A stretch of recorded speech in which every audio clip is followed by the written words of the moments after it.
দেশি ফলগুলোকে আমরা প্রমোট করতে চাই। আমাদের দেশীয় যে ঐতিহ্য সেগুলোর সাথেও একটি পরিচিত হওয়ার সুযোগ এখানে তৈরি হয়েছে। আমাদের 3 দিনব্যাপী মেলার শুভ উদ্বোধন হতে যাচ্ছে। আমাদের এই জেলার সুযোগ্য জেলা প্রশাসক মহোদয় এটি উদ্বোধন করলেন এবং আমরা এই যে ফলের চুয়াডাঙ্গা জেলা তার যে ঐতিহ্য রয়েছে এবং দেশি ফলগুলোকে আমরা প্রমোট করতে চাই। বিশেষ করে চালতা, সবেদা আছে এখানে, আমাদের করমচা, দেওয়া, এই যে অপরিচিত যে ফলগুলো, এবং এখানে আমেরও বিভিন্ন ভ্যারাইটি আমরা প্রদর্শিত হয়েছে, কাঁঠাল সহ, এবং বিভিন্ন যে জাতগুলো এখানে প্রদর্শিত হয়েছে সেটি এই মেলার বিশেষত্ব।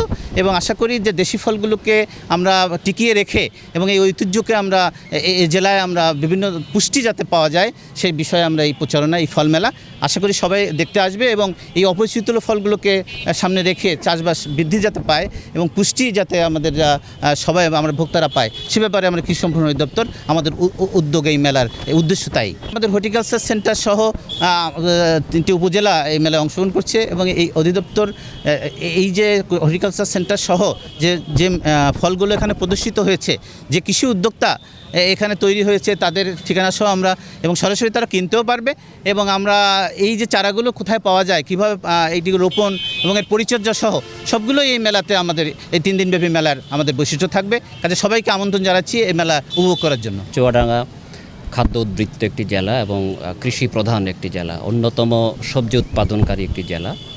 তো এই জেলাতে সম্প্রতি আমরা যেটা জেনেছি যে এটা আমাদের 2 জন কৃষি উদ্যোক্তা পুরস্কৃত হয়েছেন। এটি চুয়াডাঙ্গার জন্য অত্যন্ত সম্মানের।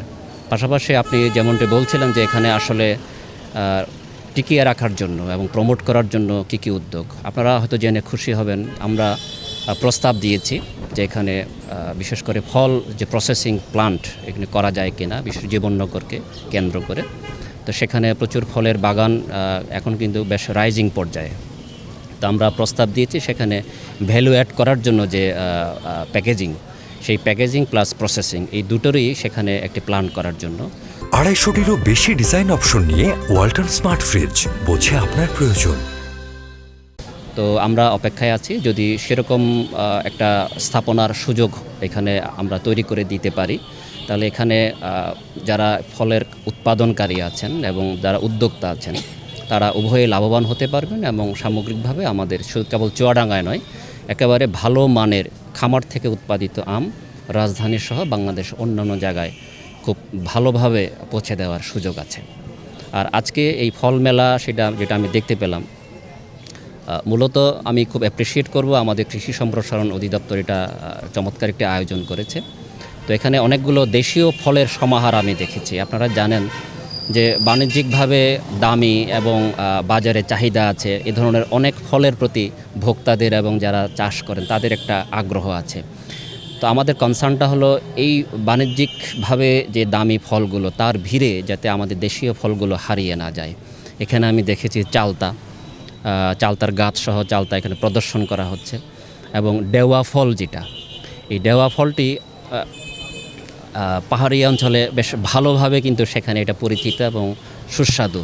তো আমাদের ছোট বাচ্চারা কিন্তু এই ডেওয়া ফল দেখতে কেমন বা করমচা দেখতে কেমন এটি কিন্তু অনেকেই জানে না।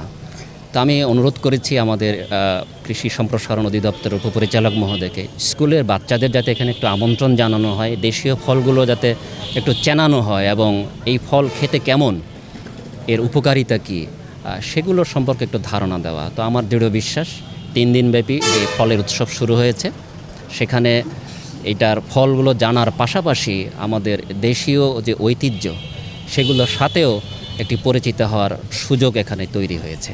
দেশীয় ফল, দেশীয় গাছ দেখতে কেমন, নতুন প্রজন্ম চেনার সুযোগ পেয়ে